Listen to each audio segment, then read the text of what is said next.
Hello दोस्तों, चलिए फिर आपको एक और आज नई कहानी सुनाते हैं। और आज की जो कहानी है थोड़ी लंबी है, तो प्लीज़ कहानी को पूरा ज़रूर सुनिएगा। लंबी होने की वजह से उसको स्किप नहीं कीजिएगा, क्योंकि कहानी बहुत ही ज़्यादा इमोशनल है। तो चलिए फिर जल्दी से कहानी को शुरू कर लेते हैं।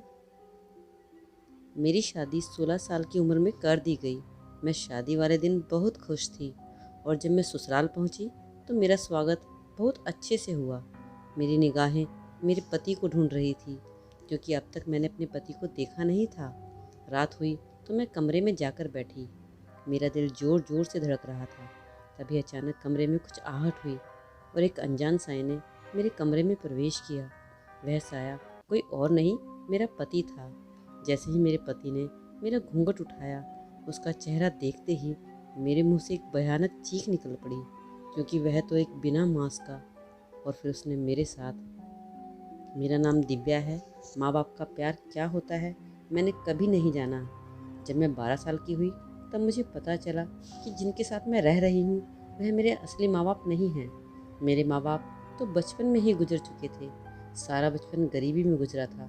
जिनके साथ मैं रहती थी वो मेरे ताऊ और ताई थे। लेकिन माँ बाप होते हैं, और कोई माँ बाप कभी नहीं बन सकता। जब मुझे पता चला कि मेरी ताई ताऊ मेरे साथ ऐसा व्यवहार क्यों करते हैं, तो मुझे बड़ा दुख हुआ। मुझे किसी पड़ोसी ने बताया कि तुम्हारे ये असली माँ बाप नहीं हैं, इसलिए तुम्हारे साथ ऐसा व्यवहार करते हैं। तुम्हारी माँ तो तुम्हें जन्म देते ही मर गई थी, और उसके 1 साल बाद तुम्हारे पापा ख़त्म हो गए थे। वरना इससे पहले तो मैं यही सोचती थी कि क्या माँ बाप ऐसे होते हैं, क्योंकि ताई और ताऊ मुझे बिल्कुल भी प्यार नहीं करते थे। हमेशा डांटते और ताने देते थे। जिस दिन मुझे ये राज पता चला कि वह मेरे असली माँ बाप नहीं हैं, उस दिन से मैं अपने आप को एक अलग ही नज़रिए से देखने लगी थी। मेरी उम्र 14 साल की हो गई थी। ताऊ और ताई के मेरे अलावा 2 और बच्चे भी थे। ताई जी उन्हें बहुत प्यार किया करती थी। उस समय मुझे अपने माँ बाप की कमी खलती थी कि क्यों मेरे माँ बाप मुझे बचपन में छोड़कर बेसहारा कर गए। दिखने में मैं बहुत सुंदर दिखती थी, ऐसा मुझे पड़ोस के लोग कहा करते थे। मेरा रंग एकदम दूध जैसा था। जो भी पड़ोस के लोग आते कहते, लड़की कितनी सुंदर है, बिल्कुल अपनी माँ पर गई है। उनकी बात सुनकर मैं भी अपने आप को शीशे में निहारा करती थी। क्या सच में मैं सुंदर हूँ? और 14 साल की उम्र में इतनी समझ हो जाती है कि हम अच्छे या बुरे कैसे दिखते हैं।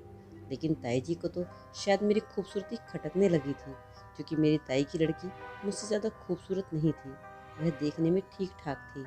उसकी उम्र अभी 12 साल की ही थी, और ताई का जो बेटा था उसकी उम्र लगभग 18 साल की थी। वो मुझे देखकर बड़ा गुस्सा करता था।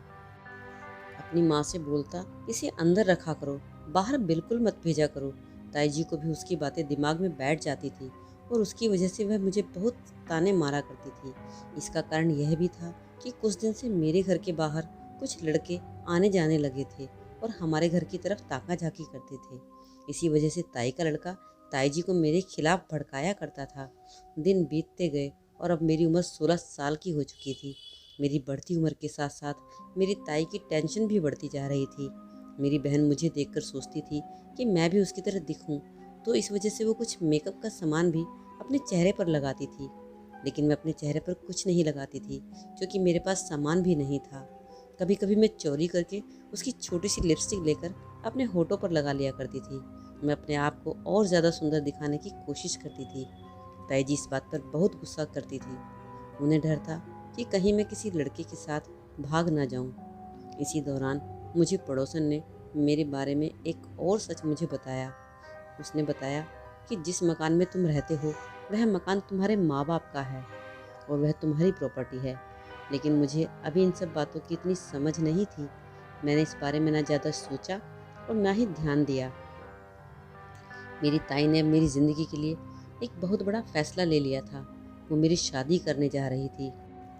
जब मुझे इस बात का पता चला तो पहले मुझे थोड़ा दुख हुआ कि ताई जी मेरी शादी इतनी जल्दी क्यों करना चाहती है। लेकिन फिर मुझे लगा कि अच्छा है, इधर से निकलकर एक नए घर में जाऊंगी। वहाँ पर सब कुछ अच्छा होगा, किसी के ताने नहीं सुनने पड़ेंगे। और मैं इतनी समझदार हो चुकी थी कि मुझे शादी का मतलब थोड़ा बहुत पता था। और फिर मैंने शादी के लिए हाँ कह दी, और वह दिन आया जिस दिन मेरी शादी थी। अंदर ही अंदर मैं बहुत खुश थी। बारात आई तो मैं अपने पति की एक झलक देखने के लिए बेताब थी, क्योंकि ताई जी ने मुझे शादी से पहले लड़का नहीं दिखाया था। उस टाइम पर ऐसा होता भी नहीं था कि लड़की को लड़का दिखाया जाए, लेकिन लाख कोशिशों के बावजूद भी मैं अपने पति की शक्ल नहीं देख पाई। सब कुछ जैसे पर्दे में हो रहा था और मैं सुबह जब विदा होकर अपने ससुराल चली गई, अपने घर से लेकर अपने ससुराल तक मैं सिर्फ पर्दे में ही थी। मैंने अपने पति की आवाज़ तक नहीं सुनी थी। मेरा दिल ज़ोर ज़ोर से धड़क रहा था कि ना जाने मैं उनका चेहरा कब देख पाऊंगी और कब उनकी आवाज़ सुन पाऊंगी। ससुराल पहुंचते ही मेरा स्वागत बहुत अच्छे से किया गया। मेरे कानों में बस चारों तरफ यही आवाज़ गूंज रही थी कि बहू बहुत सुंदर है। मैं मन ही मन बहुत खुश हो रही थी कि यहाँ के लोग मुझको कितना प्यार करते हैं, मुझसे कितने प्यार से बातें कर रहे हैं, क्योंकि आज से पहले मुझसे इस तरह से किसी ने बात नहीं की थी। ताई जी तो हमेशा मुझसे इस बात को लेकर जला करती थी कि मैं सुंदर हूँ। फिर थोड़ी देर बाद मुझे एक कमरे में ले जाकर बिठा दिया गया जहाँ कुछ रस्में हो रही थी। इसी दौरान मैं घूंघट से अपने पति को ढूंढने की कोशिश कर रही थी कि आखिर वह दिखता कैसा है, लेकिन मेरी इच्छा शाम तक पूरी नहीं हुई। रात आने लगी थी तो मेरा दिल जोरों से धड़कने लगा था। मुझे कुछ औरतों ने ले जाकर एक कमरे में बिठा दिया। आधा घंटा इंतज़ार करने के बाद मुझे दरवाजे पर कुछ आहट सुनाई दी। मैं घबराकर खड़ी हो गई, लेकिन तभी अचानक मुझे कुछ आवाज़ आई। वह कुछ गालियों की आवाज़ थी। किसी के लड़खड़ाते हुए पैरों की आवाज़ मेरे कानों में आने लगी। मेरा मन बहुत घबरा रहा था। आखिर इस तरह से गालियाँ कौन दे रहा था? इतने में एक साया मेरे कमरे के अंदर आ गया। शायद वह मेरा पति था। उसके पास आते ही मुझे एक जानी पहचानी गंध महसूस हुई और वह गंध शराब की थी। मेरा दिल जोर से धड़कने लगा था, क्योंकि मैंने अपने ताऊ जी को घर में शराब पीते कई बार देखा था और कई बार शराब की गंध भी महसूस की थी। फिर जैसे ही उस साये ने मेरी तरफ कदम बढ़ाना शुरू किया और मेरा घूंघट उठाया तो मेरी सांसें ज़ोर ज़ोर से चलने लगी थी। और फिर जैसे ही मैंने घबराते हुए अपनी नज़रें ऊपर की, मेरे मुंह से एक बहुत ही भयानक चीख निकली। मैं ज़ोर ज़ोर से चिल्लाने लगी, रोने लगी, जैसे मैंने कोई भूत देख लिया हो। मैं दौड़ती हुई इस कमरे से बाहर आ गई जहाँ कुछ औरतें बैठकर गाना गा रही थीं। मैंने ज़ोर से चिल्लाना शुरू कर दिया और कहने लगी कि कमरे में पता नहीं कौन आदमी घुस आया है, आप जाकर देखिए। 50 साल की एक औरत खड़ी होकर मुझे पकड़कर कहने लगी कि क्या हुआ बहू? शायद वह मेरी सास थी। उसने मुझसे कहा कि बेटा, तुम्हें क्या हुआ है? तुम इतनी घबराई हुई क्यों हो? तो मैंने जवाब दिया कि कमरे में कोई आदमी घुस आया है जो बहुत ही डरावना है। यह सब बताते हुए मेरी नज़र एक नौजवान पर पड़ी जो सामने ही कुछ दूरी पर एक कुर्सी पर बैठा था। उसे देखकर लगा जैसे वही वह लड़का है जिससे मेरी शादी हुई है। उसने कुछ नए कपड़े भी पहने थे। मैं भागकर उसकी तरफ दौड़ी और उसको गले से लगाकर रोने लगी कि आप कहाँ गए थे? उस लड़के ने घबराकर मुझे पीछे झटक दिया। वह सारी औरतें कुछ इस तरह से देख रही थी कि जैसे मैं क्या कह रही हूँ और क्या कर रही हूँ। जो कुछ हो रहा था मेरी समझ से बाहर था। मैं बहुत घबराई हुई थी। तभी मेरी सास मेरे पास आई और कहने लगी, चलो मेरे साथ। वह मुझे फिर से उसी कमरे की तरफ ले जा रही थी। मेरे कदम डरते डरते उस कमरे की तरफ बढ़ रहे थे। जैसे ही हम कमरे में घुसे तो वह आदमी बेड पर लेटा हुआ था, सो रहा था, जो पूरी तरह से चित था, जैसे उसे किसी ने कोई नशे की दवाई पिला दी हो। मेरी सास कहने लगी, बताओ कौन है? तो मैंने उस आदमी की तरफ इशारा करते हुए कहा कि वह देखिए, वह आदमी कौन है, उस बेड पर लेटा हुआ है। मेरी सास थोड़ा सा मुस्कुराई और हंसने लगी कि तुम इसे देखकर क्यों डर रही हो। मैं बड़ी हैरान थी कि मेरी सास उसे देखकर क्यों हंस रही है। वह मुझे समझाते हुए बोली, बेटा, वो कोई और नहीं, तुम्हारा पति है। यह बात सुनकर तो जैसे मेरे पैरों तले ज़मीन ही निकल गई। वह एक 40 साल का बूढ़ा आदमी था जो देखने में कंकाल की तरह था। उसके शरीर पर मांस का कुछ ही हिस्सा बाकी था, सब हड्डियां ही थी। 6 फीट की हाइट से उसका शरीर और डरावना लग रहा था। मैंने कहा, यह तो कोई बुढ़ा आदमी है, ये मेरा पति कैसे हो सकता है? इस पर मेरी सास ने तुरंत जवाब दिया, क्या तुम्हारी ताई ने तुम्हें कुछ बताया नहीं था? यह बात सुनकर तो जैसे मैं और हैरान हो गई। मैंने कहा, ताई जी ने क्या नहीं बताया? और उसके बाद जो राज मेरी सास ने मेरे सामने रखा, मैं सुनकर हैरान रह गई। मुझे बताया कि तुम्हारी ताई यह रिश्ता लेकर हमारे घर आई थी। उसने मुझसे कहा था कि हम बहुत गरीब हैं, मेरी एक लड़की और है, मैं 2 लड़कियों की शादी का खर्चा नहीं उठा सकती। यहाँ मुझे भी अपने बेटे की शादी की चिंता थी। मेरे बेटे की उम्र बढ़ती जा रही थी। मैंने भी अपना फ़ायदा सोचा और शादी के लिए हाँ कर दी।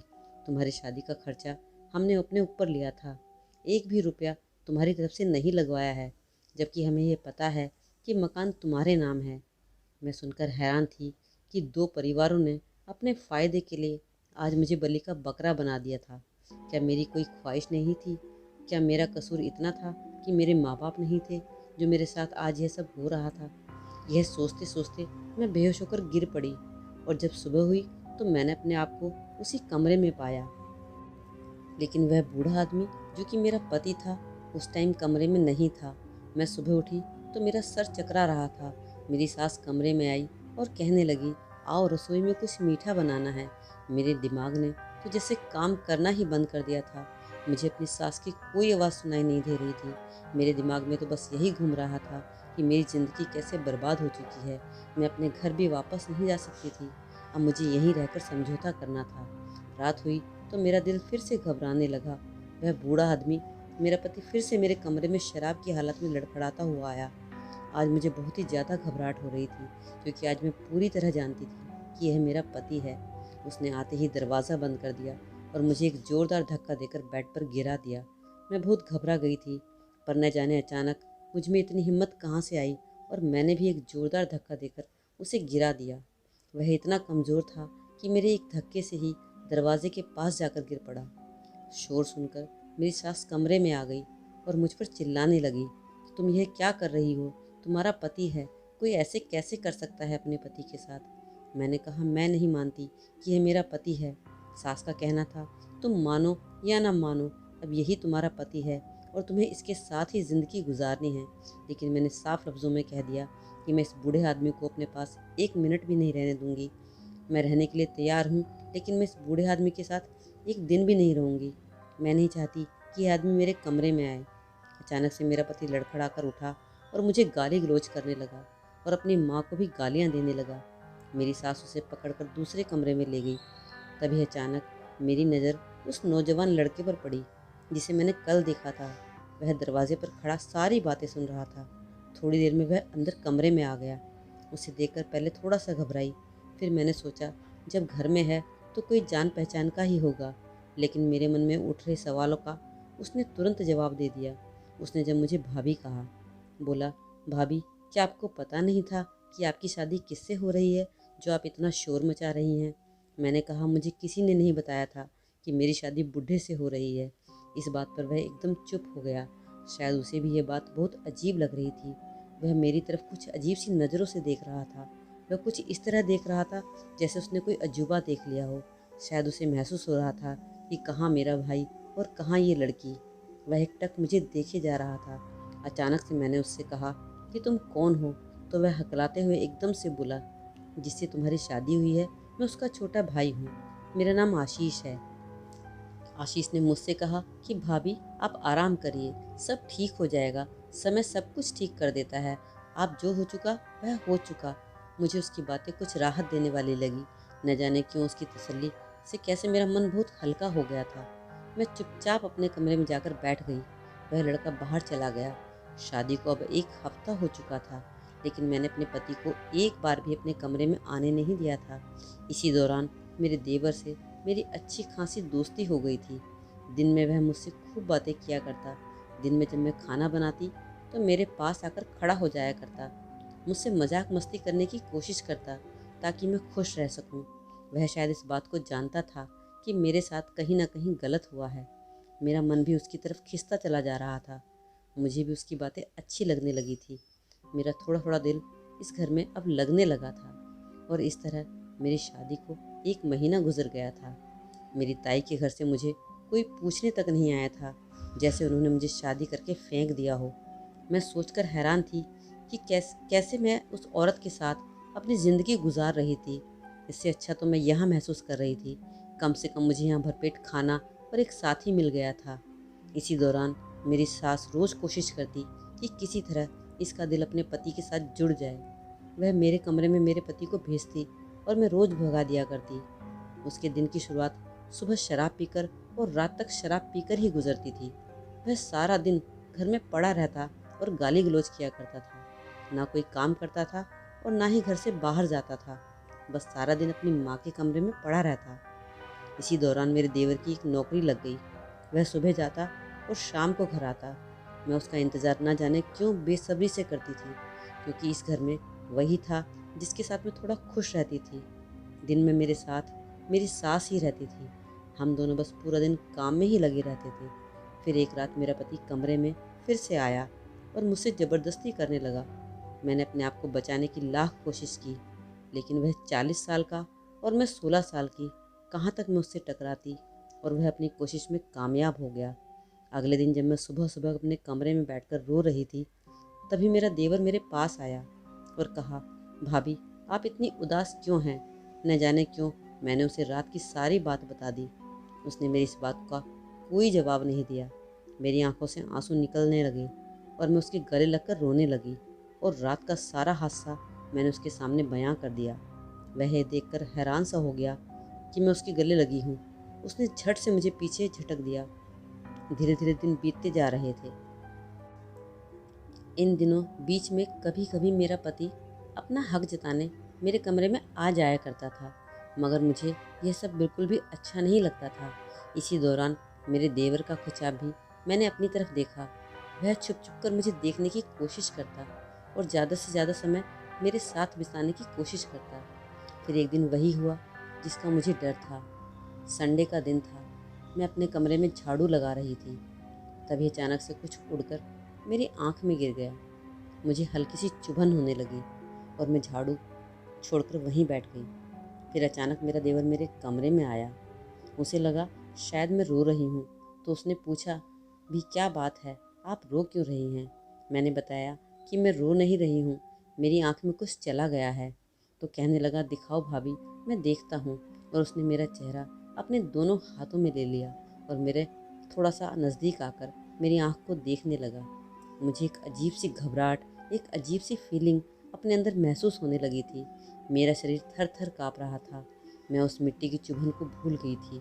मुझे उसका वह स्पर्श बहुत अच्छा लग रहा था। धीरे धीरे वह मेरी आँख में आंखें डालकर देखने लगा। न जाने उसकी सांसें मेरी सांसों से कब टकरा गई। वो मेरे इतने करीब था कि मेरे लिए पीछे हटना मुश्किल हो गया था, और शायद मुझे ये सब अच्छा भी लग रहा था। और फिर न जाने कब मेरा चेहरा ही नहीं, मैं भी उसकी बाहों में थी। मैं उसे लिपटकर ज़ोर ज़ोर से रोने लगी, जैसे मैंने जन्मों के दुख को एक साथ निकाला हो।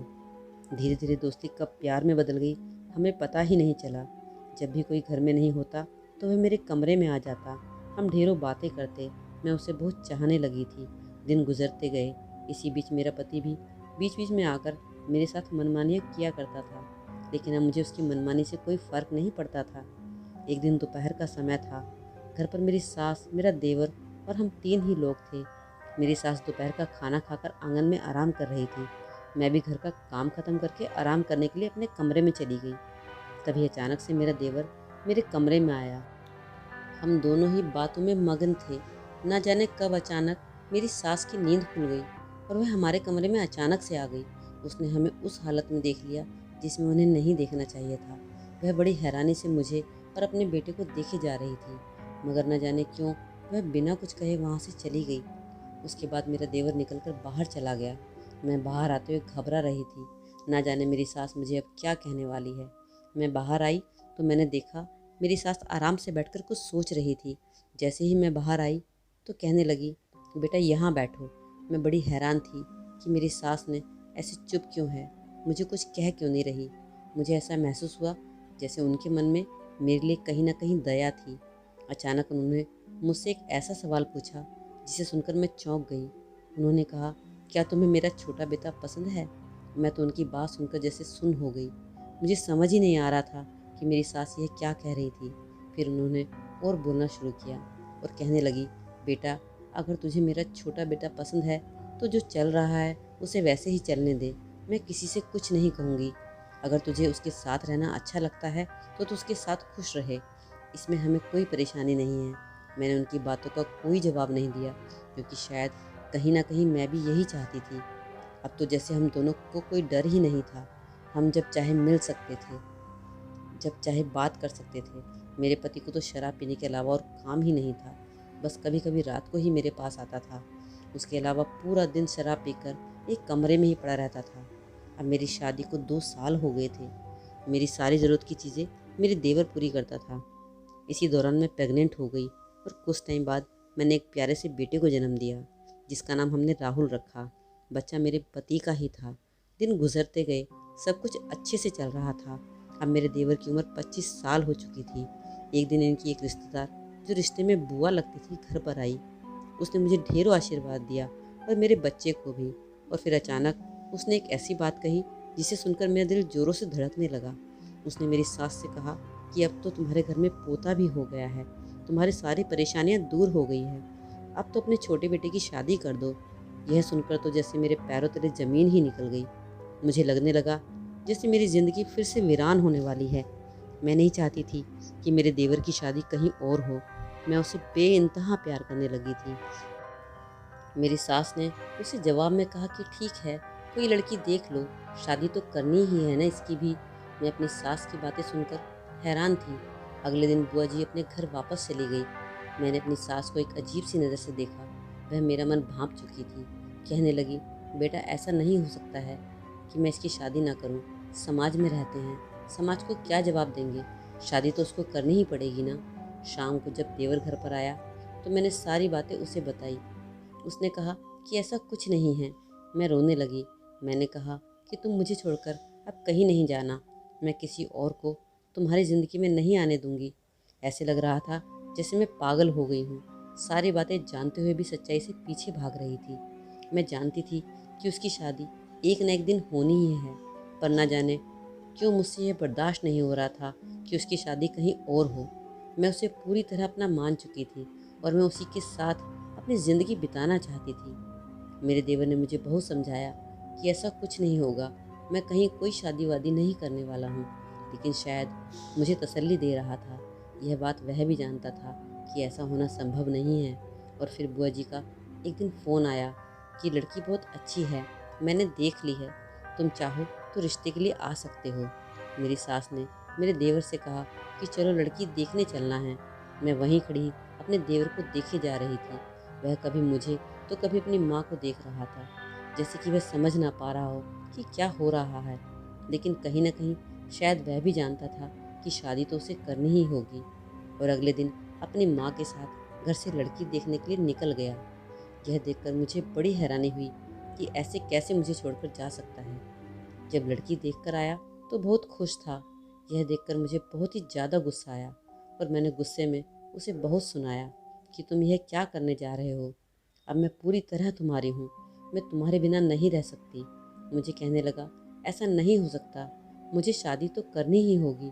ऐसा कैसे हो सकता है, समाज की नज़रों में मैं तुम्हारा पति नहीं हूँ, तुम्हारा पति मेरा बड़ा भाई है। मुझे उसकी बातें ऐसे चुभ रही थी मानो मेरे शरीर में कोई खंजर घोंप रहा हो। मुझे बहुत तेज गुस्सा आ रहा था। मैंने अपनी सास से जाकर कहा कि आप यह क्या कर रही हैं, आपने ही तो कहा था कि तुम इसके साथ रह सकती हो। तब मेरी सास ने मुझे समझाया कि ऐसा नहीं होता है, समाज में रहना है तो मैं समाज के तरीके से चलना होगा। उसकी शादी तो होनी है ना बेटा। वह तो मैंने तुमसे इसलिए कहा था कि तुझे इस घर में खुशी से रहने के लिए एक ज़रिया मिल जाए। इन दोनों की बातें सुनकर मैं बहुत हैरान थी। मैं अपने देवर से इस कदर प्यार करने लगी थी कि मैं उसके बिना एक मिनट भी नहीं रह सकती थी। मैंने ज़ोर ज़ोर से चिल्लाना शुरू कर दिया। मैं घर से बाहर आकर चिल्लाने लगी। ना जाने मुझे क्या हो गया था। मैंने कहा, मैं इसकी शादी कहीं और नहीं होने दूंगी।